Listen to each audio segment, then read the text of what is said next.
Well, if I can just reiterate what Professor Langer said, I'm grateful that you were able to get here in time at 8 o'clock. I must admit I did wonder, so I hope you won't be disappointed.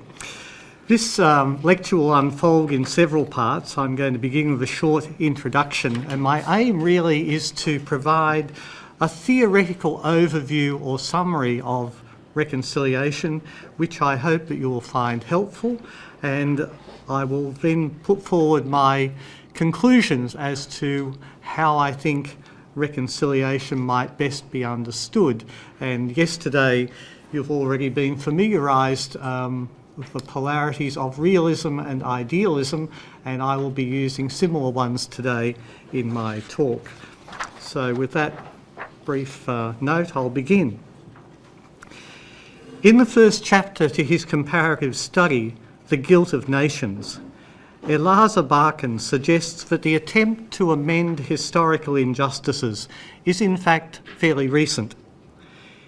In an effort to fix a date, he plumps for March the 5th, 1997. The significance of that date is that it marks the time when, in response to accusations of profiting from Jewish suffering during the Second World War, Switzerland announced its intention to sell substantial amounts of its gold to create a humanitarian fund of some $5 billion. Now, Barkan's point was that the Swiss were responding to a novel phenomenon, and that phenomenon was that nations should act morally and acknowledge their own gross historical injustices. Now, this mood, this desire to act morally and to acknowledge gross historical injustices, really commenced after the end of the Second World War. And throughout that period, from the end of World War II until today, we've seen growing attention being paid to issues of morality and justice, which have now become political questions. The ending of the Cold War in 1989 has served only to accelerate this mood and to make it more manifest, not least of all because since 1989, as we know and as we've discussed already at this summer school, there has been an outbreak of further conflicts which have been the spur to create moves towards peace building and reconciliation. The insight that nations act morally when they acknowledge their own historical injustices suggests that there is an implied dialogue, or at least an encounter, between victim and perpetrator that is to be had, and that this interaction is a new form of political negotiation that enables the rewriting of memory and historical identity in ways that both the victim and the perpetrator can share. Now, this is part of what we mean by reconciliation, but though a useful beginning, it's very far from being a full definition. Notwithstanding the consensus that reconciliation is necessary in divided societies, there is no consensus as to what reconciliation actually entails, whether we're talking about reconciliation across cultures or even within a single culture. I suggest to you that this lack of consensus is not due to a lack of linkages with ideas, words or practices, for these abound. Consider, for example, reconciliation and justice, reconciliation and truth, reconciliation and history, and amnesty and forgiveness and impunity, apology, harmony, closure, consensus, vengeance, or even revenge. So it's probable, I think, that a lack of consensus is the result of there being too many possible linkages purporting to explain what reconciliation really is. Is reconciliation a compelled form of political correctness, where everyone marches in the same direction? Is it a spiritually imbued act of forgiveness? Is it a pragmatic decision simply to move on with life? It may be all of these, it may be more. Part of the difficulty here is that often our theorising about reconciliation doesn't take seriously the complexity of the situation in which reconciliation is embedded and unfolds. So, for example, As a political matter, people use reconciliation to describe different levels of recovery, from personal healing, we talked about that a lot yesterday, to interpersonal relationships, to community building, to national stability, to international peace. That's a very wide vista of use. At a conceptual level, people associate reconciliation with justice, with truth, and with forgiveness. But this observation merely points to the complexity which is further elaborated by the writer Ernesto Villegas. In his book called Unchopping a Tree, very interesting title, comes from a poem, Villegas has distinguished 4 levels at which reconciliation is always already operative. Those levels are the political, the institutional, civic society, and the interpersonal. So, according to him, reconciliation is multivalent. To make this claim, it's necessary to have an eye to the past as well as to the future. Villegas worked on developing a multi-levelled approach to theorising reconciliation, in part because he was dissatisfied with 2 univalent methods on offer: reconciliation understood as minimalism and reconciliation understood as maximalism. Minimalism tends to focus on the demands of the present, to the near exclusion of engaging the past. Thus, in terms of the polarities I've set up between anamnesis, that is to say remembrance, and amnesia, forgetting, minimalism inclines toward the pole of amnesia. It's called minimalist because it seeks to move forward with the least possible amount of justice, the least amount necessary. Its aim is to create a space where former enemies can become political opponents within the bounds of the rule of law. Minimalism has a concern, and primarily its concern is that a stringent examination of the past may destroy the fledgling stability of the transitional present. And minimalists therefore wager or bet that it's better to move on, despite perhaps maintaining some of the institutions and many of the people that were responsible for past crimes. So this is a very pragmatic idea of reconciliation. Maximalists, on the other hand, argue that the aim of reconciliation is realised when perpetrators acknowledge responsibility, when they repent, and when they are then forgiven by their enemies. So maximalism moves things towards the pole of anamnesis or remembrance. On this account, the past is fundamentally important, and our failure to engage with it will mean that reconciliation hasn't and probably won't take effect. So if underdetermination was the problem with minimalism, here in the case of maximalism, the fear is that the reconciliation process may turn out to be overdetermined. There's a strong move here towards consensus and harmony, an ideal that may well be impossible of achievement and which at root may be undesirable because it can tend towards a position which is coerced and therefore illiberal.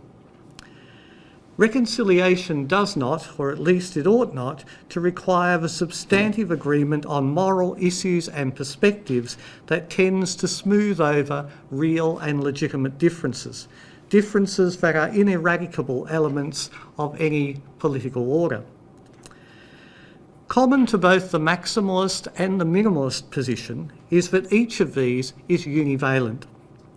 Generally, without saying so, the theorists of each anchor their particular notion of reconciliation in a specific level of discourse, without indicating how or even whether it translates into other levels of discourse.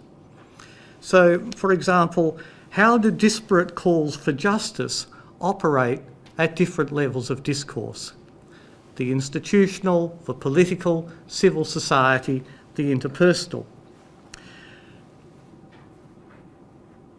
Minimalists and maximalists cannot, for example, answer how forgiveness could be institutionalised in public policy while at the same time maintaining its expiatory and transcendental character.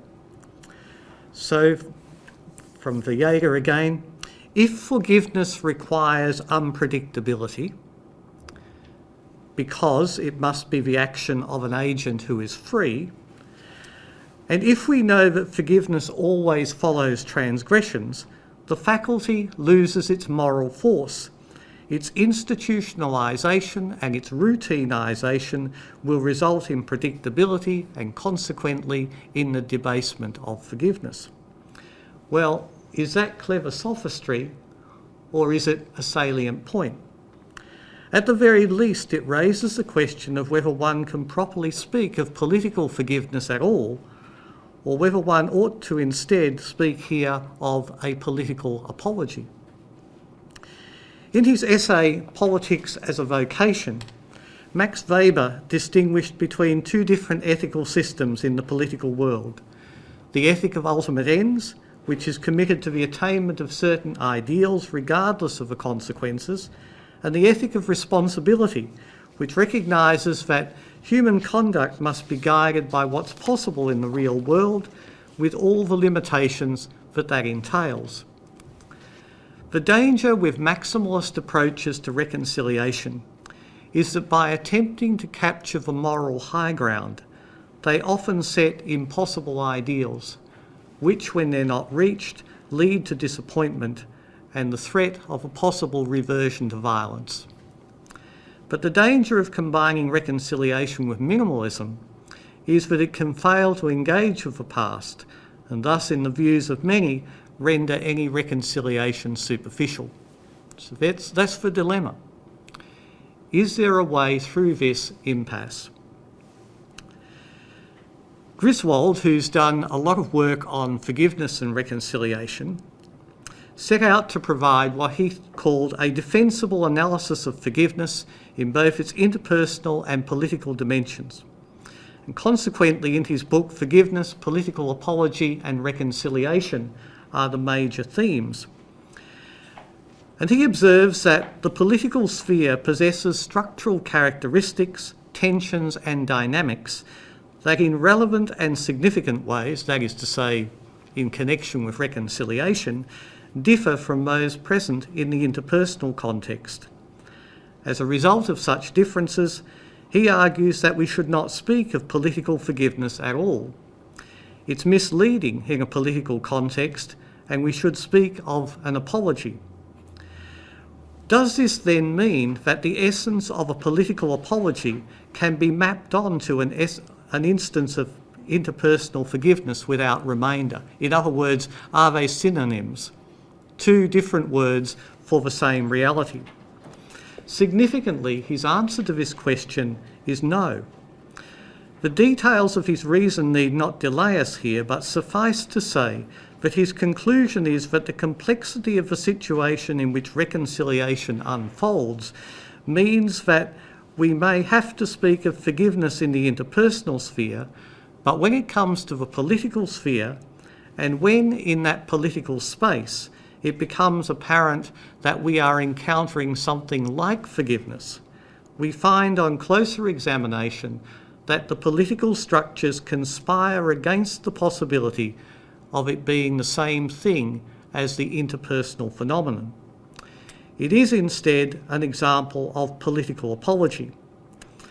This, he argues, indicates how reconciliation is variously framed by the two logics in which it is embedded: the interpersonal, where it may play out as forgiveness from time to time, and the political, where it may play out as apology.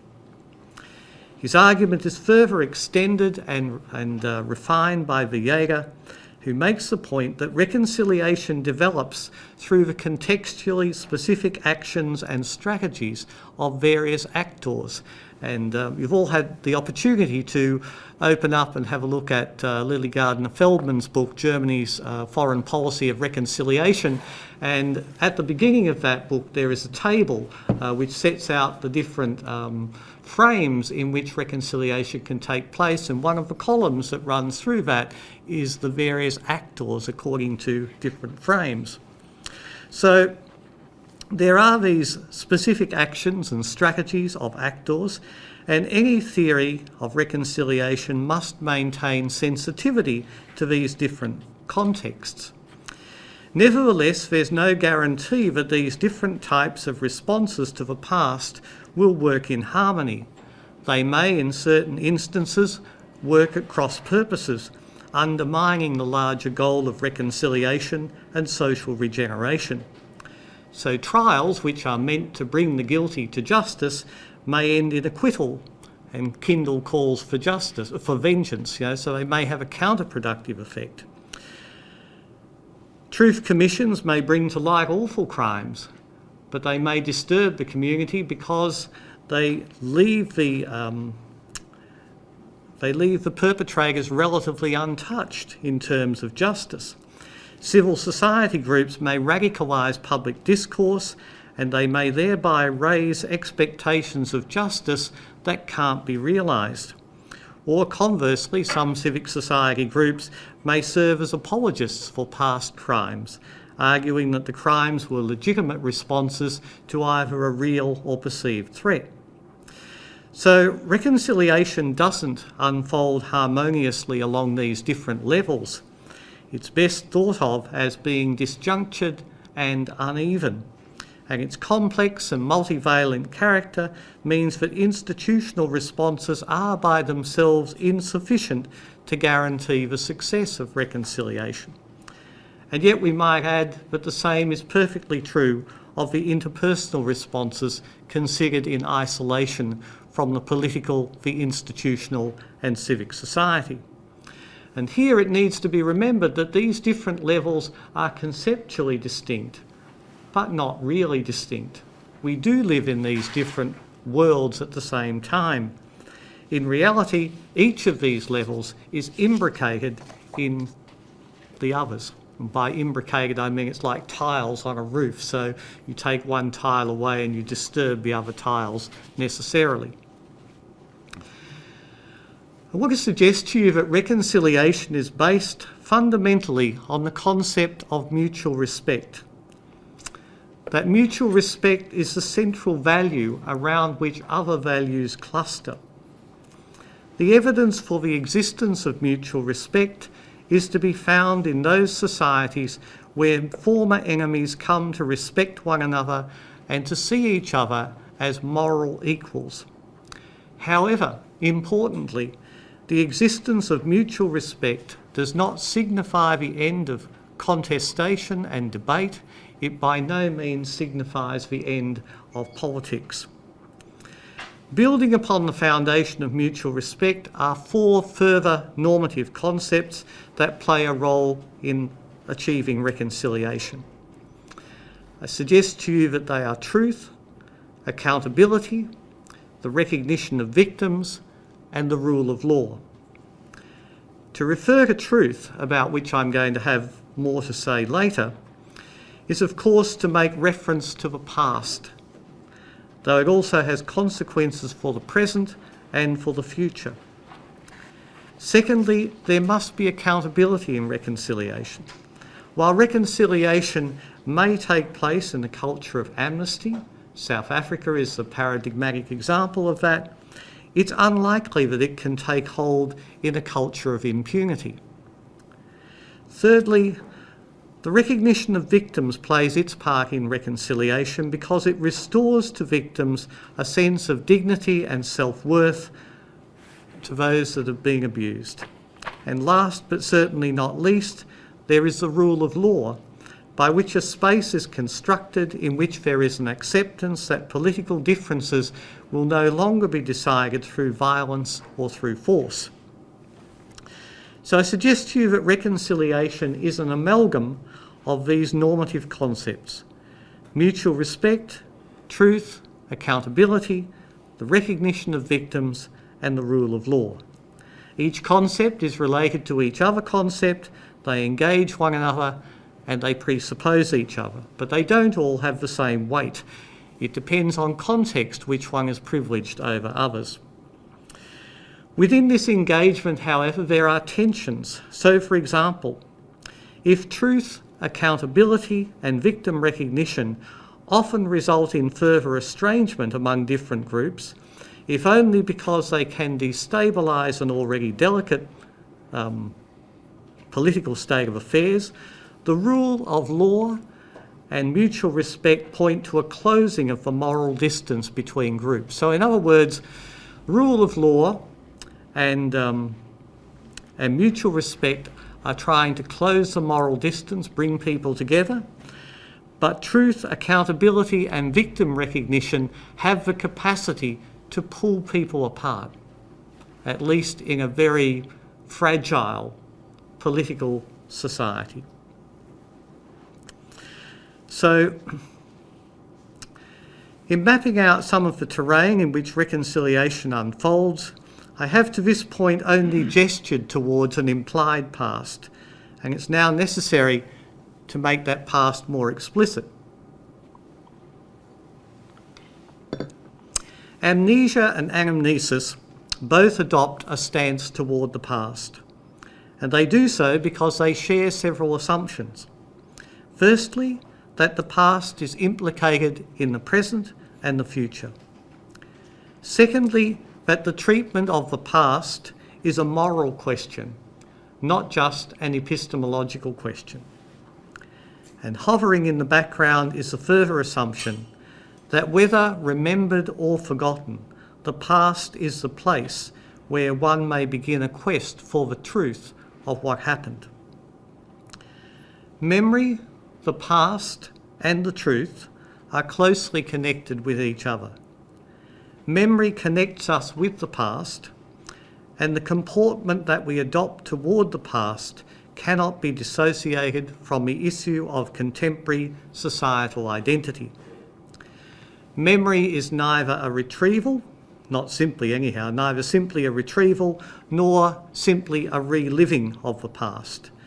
It's an interpretative process of selection that often results in conflicting versions of the past. Thus, memory, as well as being personal, is inherently political, and it is connected with the broader processes of socialisation and identity formation. Now, there is, of course, as we heard yesterday, an essential connection between personal and collective memory.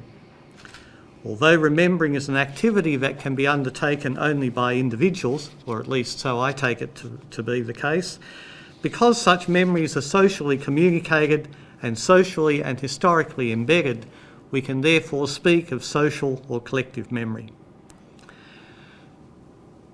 The politics of memory, as it's often called, aims to shift the boundaries and patterns of social and political inclusion and exclusion, thus marking new social and political continuities and discontinuities.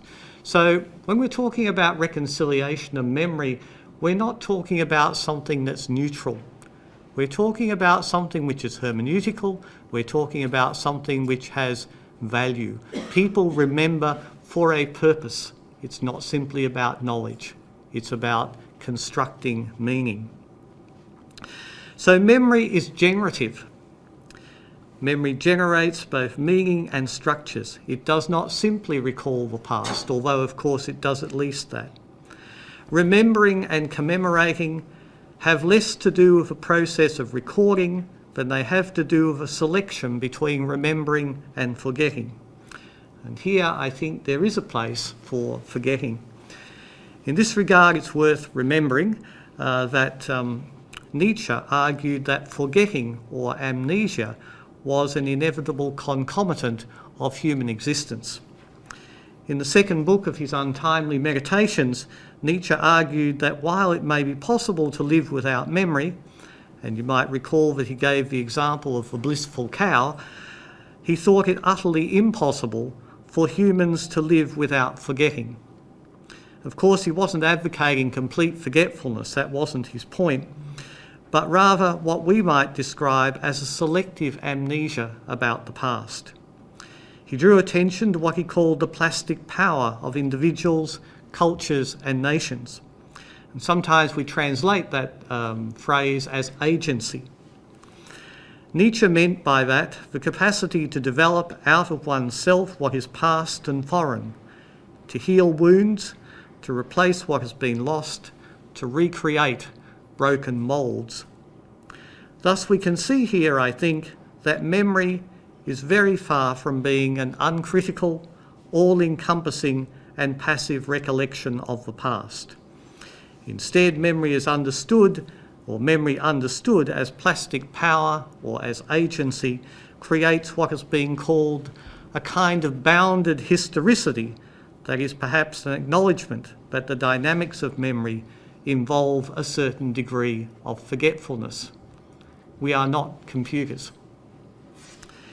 This juxtaposition between remembering and forgetting, while particularly pertinent to times of transition, which is what we're primarily concerned with here, is in fact a perennial feature of any society at all times, and serves to constitute the identity of that society.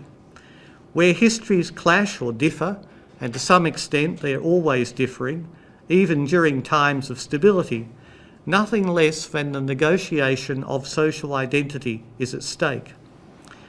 In order to gain a glimpse of how this works, one needs to consider that collective memory is not simply what individuals remember from their past experience, but it consists of concentrated or packaged forms of memories which are transmitted by cultural forms and by institutions, including through enactment by commemorative ceremonies.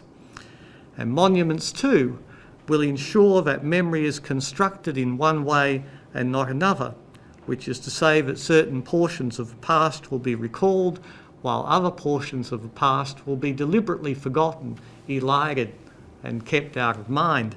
And that's why in societies where new regimes take over, one of the things that changes fairly soon is the monumental architecture and statuary around the cities. A further point to consider here in regard to memory is what has been called the heuristic device of the mnemonic community. These mnemonic communities are memory groups, and typically the nation is defined as or identified as the main such group. However, there are many other mnemonic groups that exist within this larger core of the nation, and these would include groups of victims, groups of perpetrators, by far the larger group of bystanders, groups of political parties, and groups of churches. And these different groups socialise us as to what should be remembered and what should be forgotten. They affect the depth of our memory. They regulate how far back we should remember, which part of the past should be remembered, which events marked the beginning, and which should be forced out of our story. Each community will make its own selection of the past through a negotiation of remembering and forgetting. And hence we come to appreciate Nietzsche's emphasis on the importance of forgetting as a way of shaping what shall be remembered and what shape identity shall take. Now, one won't travel very far along the path of memory before being confronted with the question of truth. The relationship which is alleged to exist between truth and reconciliation is far from being an uncomplicated one. As a theologian by training, I'm familiar with the citation from the New Testament to the effect that you shall know the truth and the truth will make you free. This is a theological truism from within a Christian frame of reference. But is it a truism outside of that frame of reference? Doubtless this was a principal reason why Archbishop Tutu was so keen on uncovering the truth about the abuses of the past in South Africa. Perhaps it was also why, under his chairmanship, South Africa opted not for a Truth Commission, as had been the case in some former examples, but significantly for a Truth and Reconciliation Commission. However, not everyone has thought that the truth was beneficial to the process of reconciliation and or peace building. Many, including Michael Ignatieff, have wondered whether the truth might have a counterproductive, indeed even a corrosive effect, particularly when and where the transitional situation remains unstable. It can be argued that truth actually impedes reconciliation. because at times the truth can be so terrible, so horrific and shocking, that what it does, it makes attitudes harden and forgiveness and empathy become all but impossible. When forgiveness and empathy have become all but impossible, the chances that reconciliation can take hold become correspondingly more difficult. Consider, for example, the following vignette about the Balkans from Weinstein and Stover. In the summer of 1998, we spent a month travelling to villages and towns throughout Bosnia and Herzegovina, Croatia and Serbia. The encounter we remember most vividly was a meeting one warm evening with a group of Bosnian Muslim women on a hilltop outside of Sarajevo, who surrounded us and demanded the truth about their lost men. The women were refugees from Srebrenica. When we asked the women what justice meant to them, an elderly woman stood up and grabbed a young boy standing by her side. Placing him in front of her, she demanded, "Do you see this boy? He is my grandson, and I will teach him to remember and to hate. I will teach him to kill." For this sad woman, justice meant vengeance, and knowing the truth did nothing to soften her attitude. Indeed, it served only to strengthen it. Now, one need not endorse the principles of postmodernism to discern that the truth that we're talking about in reconciliation is much more complex than a simple search for the facts. It is that, but it is more complex than that. While in some cases, for example in Latin America with the so-called disappeared, the facts may never fully be known, though when they are uncovered, they can prove immensely beneficial for the families of victims. There are equally many other cases in the world where the facts were certainly suspected, and perhaps even in some cases they were actually known. But the purpose of truth-telling is not only to give people information which they never had before, it also serves as a public acknowledgement. And this suggests that the truth is much more than just the facts. Reconciliatory truth, according to Vieira, contains three aspects. And this is not unique to him. The TRC in South Africa spoke of 4 different aspects of truth. Here there's 3. Firstly, there is an objective forensic component.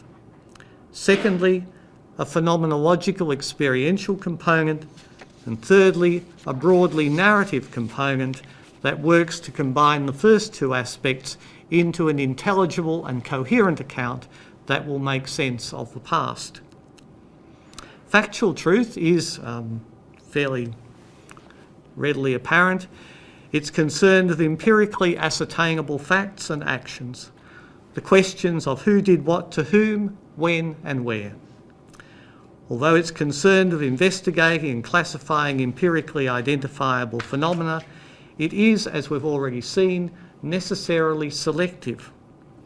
So at this level, searching for the truth is both an historical and a political enterprise, because searching for the truth is going to create winners and losers, and it's going to necessarily reframe historical and political understanding.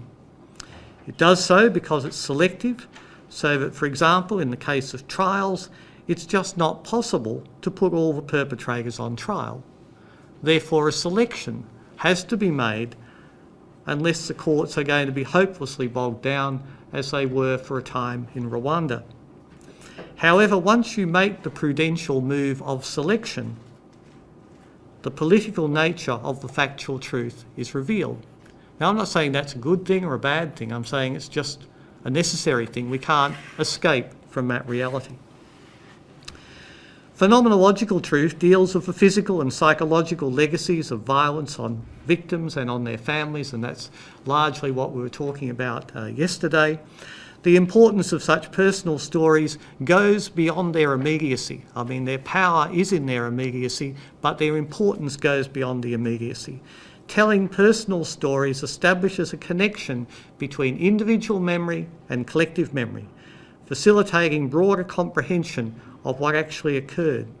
It has two dimensions: as a reflection of the individual's personal experiences, what happened to me in that place at that time, and secondly, as a way of enriching and giving greater substance to social history. In other words, filling in the grids, making the stories live, making them real. It's this phenomenological truth that's told in truth commissions, though of course truth commissions also are concerned with factual truth. But because the principal aim of truth commissions is to focus upon the victims, the recounting of individual victim stories are important. And there's a dialectic in phenomenological memory, for phenomenological memory is both a response to broader narratives and a further development of those narratives. That is to say, phenomenological memory and phenomenological truth is not entirely the product of the speaker, but it's formed and shaped by other accounts of the past. This is why it takes time and it takes a constellation of circumstances for one's phenomenological truth to become speakable. It doesn't happen all at once. We've talked about 20 years here.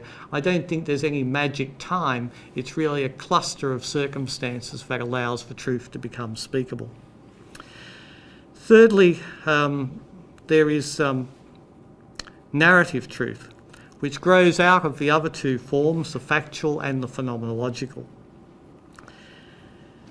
In transitional settings, any historical inquiry is politically charged. There's a difficulty in giving a fair appraisal of the past because of the political and ethical stakes involved, and the difficulty of combining factual and phenomenological claims in a manner that's coherent and convincing. What it requires is the ability to make sense of each part, to put the fact in the context of the bigger story, which in turn affects that larger narrative. And the goal of such a hermeneutical combination is to create larger narratives that put them in a culturally intelligible and persuasive language. These stories and truths are told in order to persuade. To persuade people in that society, in other societies, in the world in general, that this narrative is the right narrative. This is the way you should see us in the world, not according to any other narrative. Language is being used here to persuade. Narrative truth, therefore, refers to these broader understandings. Now, I remarked earlier that one of the difficulties for anyone wishing to define reconciliation is that one has to confront multi-levels of discourse, which are sometimes uneven. And nowhere is this more important than when it comes to discussing what's meant by the truth. On a psychological level, truth is an affirmation that one's pain is real and is worthy of attention. On a social level, truth puts an end to the isolation and fear that accompanies human rights violations. On a political level, truth symbolises that the state takes responsibility for what happened under its watch in the past.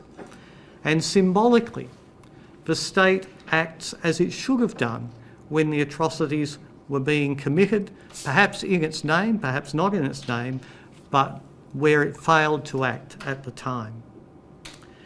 So the significance of truth in relation to human rights violation goes far beyond sheer factual knowledge. There is much more at stake here. There's a distinction also to be made between truth at an individual level and truth at a societal level. At an individual level, it seems that truth is more concrete. Therefore, the victim can say, this is what happened to me, in this place, at this time. The latter, at the societal level, truth is more abstract, it's more normative. But you can see that the individual truth may at times conflict with that normative story. claims that are made, such as bringing the truth to light, if we do X, we will be able to bring the truth to light. Such claims suggest that the truth is absolute, that it's singular, and it's certain. But at the same time that people are implying this, that truth is absolute, singular, and certain, people recognise readily enough that there are conflicting versions of the past. But it seems to be taken for granted that one non-controversial truth can be established that will clear up the confusion about the past. A moment's thought can show that that should be problematic. Why should it be possible to establish this clarifying, single, non-contestable truth if there's no agreement about which version of the past is valid? Now, we'll encounter this issue tomorrow in the workshop when we come to consider the twin histories in Australian culture and the attempt that's been made to forge them into a single coherent narrative. And not only to forge them into a single coherent narrative, but to do so for the sake of reconciliation. In other words, the assumption is you can't have reconciliation unless you have that single coherent narrative. Now, the idea that the truth is singular and non-contestable trades on the notion that the truth is objective. And this presupposes that facts can be fully separated from opinions and that reality as it is can be separated from perceptions of reality.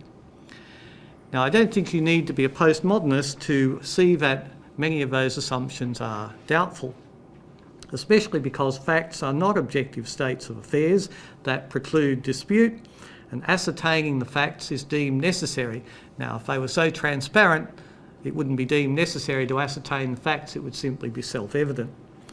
So, despite people claiming vehemently that they believe in truth, what they really believe is their impression of what truth or reality really is, and in fact we can't do much other than this.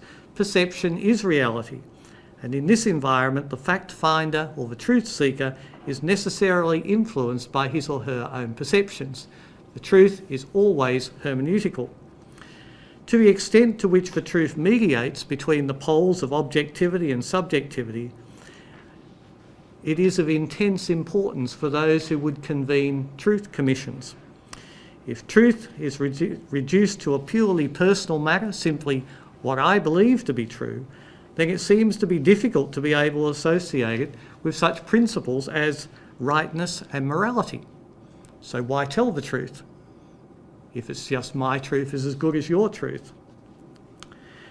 Without relating truth to some such principles, such as morality or rightness, it's going to be impossible to point out who was right and who was wrong in the conflict situation.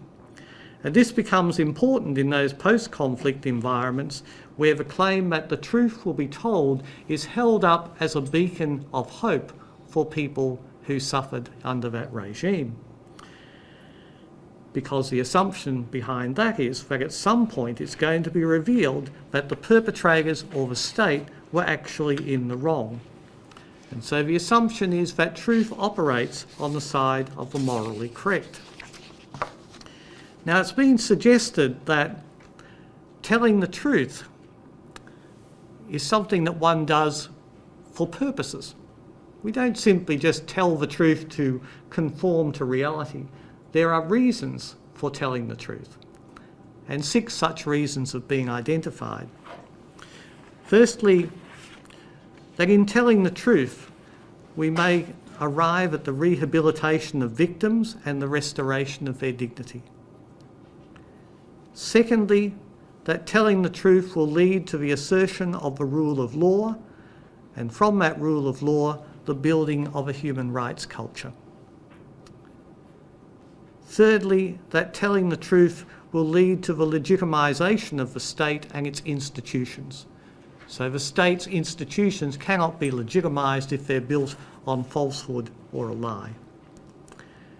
Fourthly, that telling the truth may lead to the establishment of an authoritative record of the past, and that authoritative record of the past may prevent future manipulation and distortion. The fifth point, that telling the truth may lead to the creation of a so-called collective memory that could contribute to a moral revival of the population and provide a basis for national unity. And finally, that telling the truth is to educate the population, and the education of the population may lead to the deterrence of potential perpetrators. Now note that these are all may. These are all wish lists. These are not saying telling the truth will lead to this, but these are 6 important reasons as to why one should strive to be truthful about the past. So it's readily apparent that this is a wide variety of functions that truth-telling is meant to address, and it's also readily apparent and depressingly obvious that in many cases it will be unsuccessful. But there are at least 2 points to notice. The first is that truth-telling is considered to be important not only for individual victims, but on the broader scale for society as a whole. So truth-telling has a double reference, the individual and the body politic. And secondly, that while the retrospective impact of truth-telling may be directed primarily towards individuals, what happened to you in the past, the prospective impact of truth-telling is geared towards society, the body corporate.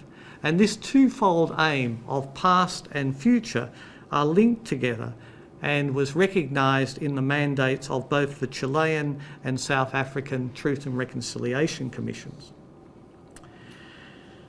So in summary, what truth-telling attempts to do is to neutralise the moral, social and political repercussions that human rights violations have had on individuals, on society and on the states. Now, it remains for the time being an open question whether finding the truth will always contribute to reconciliation.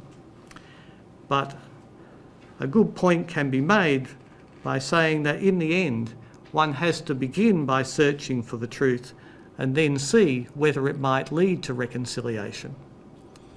I don't think you can avoid the truth in reconciliation, though the search for it is fraught, and you cannot imagine that having found what you fondly imagine to be the truth, it will necessarily lead to reconciliation. But one must begin somewhere. A simple policy of simply forgetting the unjust past instead of dealing with it does not receive a great deal of approval in the literature about reconciliation.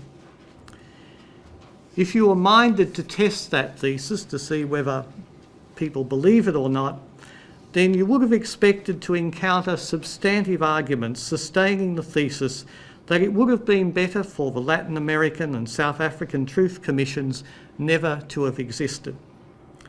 Now, certainly not everyone was happy that such truth commissions took place, but there was no really serious move to say that such countries would have been better off in their absence. On the contrary, precipitous attempts to forget or dismiss the past prompted observers to worry that a past that has not been properly reckoned with cannot be properly buried, and that sooner or later it will rise up and demand just attention. Now, it's worth paying attention to this metaphor of burying the past. The past must, on the one hand, be properly addressed. However, on the other hand, the past is dealt with in order that it may be properly buried. We say sometimes of people, "You're living in the past." When we say that, we're not giving them a compliment. To live in the past is actually a criticism.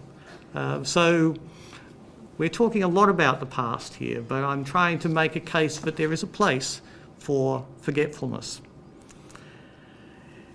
In other words, there's a time, and more importantly, there's a way in which to place the past in the past. But unsurprisingly, there's an eagerness to reach this place as soon as possible. And unfortunately, many of us arrive at that place prematurely. So, for example, more than a decade after many people had declared transitional processes of truth and justice to be complete in Argentina and in Chile, memory politics resurfaced with potentially profound political consequences in both countries. The attempt was to bury the past prematurely, to do away with it too quickly. The issue of whether or not the past has been dealt with properly and can now be buried will depend upon the levels of residual resentment that may be festering within those amongst whom the actual violations of human rights took place. And this simply serves to show that what is forgotten, or amnestied if you like, at an official national level may not be at all forgotten at the local communal level, where rough justice is meted out to neighbours. So, for example, after the end of the Second World War in France, rough justice was meted out to collaborators. That was a different story from what was going on at the political level.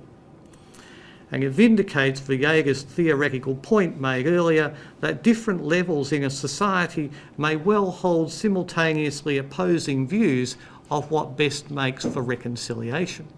So reconciliation is dependent upon where one stands in the positions of power, whether one stands as a victim or whether one stands in a more powerful position.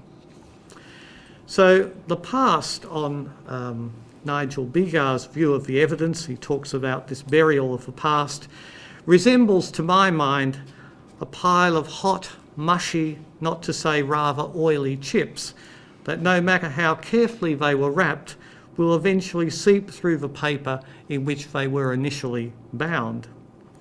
Now for Bigar, this is no bad thing. As he puts it, the truth about the past will out, and sooner or later justice will press its claim. Humans, he says, are not satisfied with peace in the present. They are constituted by moral needs as well as by political ones. Thus, how a nation deals with its past also has repercussions for the present. The success of the new regime will often be judged by its treatment of the past. How victims and perpetrators are treated not only is viewed by themselves and each other, but by the society in general. Therefore, in transitional societies, close attention is usually being paid to the past. As the quip, which is based on George Orwell, has it, in transitional cultures, the future is known, it's only the past that's unpredictable. From the caution that we should not seek to come to terms with the past too quickly, it seems to follow that the past cannot, and indeed it should not, be remembered and resolved all in an instant. We live in an age that professes to value transparency. That is a primary metaphor through which we approach things. And therefore any attempt to draw a discreet veil over some aspects of the past is liable to provoke cries of outrage. But sometimes the call for transparency cannot be delivered, or at least it cannot be delivered all at once. Now this may be because the burden of history is sometimes too big and too complex to manage. But it will also be because, since the truth can just as easily destroy as it can liberate, it needs to be handled charitably and prudently. And for those reasons at least, in public life just as in private, remembering and dealing with the past is likely to be a process rather than an event. And here, on an interpersonal level, you might be reminded of the essay of Dietrich Bonhoeffer in Ethics on telling the truth. What is it to tell the truth? So, conclusion. In my synopsis, I spoke of reconciliation being poised between compromise and purism, between pragmatism and principle. Earlier in this address, I considered this continuum under the categories of reconciliation as minimalism and reconciliation as maximalism. I suggested that the minimalist construal inclined toward the pole of amnesia, while the maximalist approach favoured anamnesis or remembrance. I would want to conclude in favour of a qualified minimalism. That is to say, I do want to address the past, but I believe that when rightly addressed, and I accept that that is a significant qualification, that when rightly addressed, the painful resonances of the past should in time fade. Societal reconciliation is, in its most basic sense, about reconciling individuals. Although by now I hope it's clear, not just from what I've said, but from what others have said, that I do not think that this can be done without attending to social and institutional processes. Reconciliation must take hold in the toxic moral space between victims, bystanders and perpetrators. However, the achievement of a broadly based social reconciliation is not dependent upon every citizen being reconciled with every other citizen. It would, as Villegas argues, be illiberal to ask for a degree of mutual acceptance that is achievable only through ideological coercion. Instead, we should push for a thinner and, in my view, a more defensible concept of reconciliation. Emphasising mutual respect and tolerance, reconciliation would be principally about renouncing violence against each other and coming to acknowledge the basic moral status of those with whom we have been at enmity. This would take time, and the tricky bit is no one could be sure just how much time it might take. Reconciliation would therefore be a process rather than an event, though doubtless there would of course be event-like markers along the way, trials, reconciliation commissions and the like. Such a view of reconciliation would not be inclined to endorse an immediate transparency toward the past. Instead, the past would not be encouraged to surface all at once, but rather slowly and partially. For there would be the recognition that a certain distance from the past is necessary, and that while any future will carry the weight of the past, it is incumbent to create a space where new relationships can take root in the present. I want to leave you with some words from an Anglican theologian, John Milbank. He, unlike me in this quote to follow, is referring to forgiveness. However, for all the differences between forgiveness and reconciliation, which in my view are very many, the following sentiment I think may be allowed to stand as bridging both forgiveness and reconciliation. And this is what he writes. How are evil and violence to be overcome? If we are to be saved from their grip, then we must partake of the waters of forgiveness, read reconciliation, which flow down the slopes of Mount Purgatory. However, right from the top, these waters divide.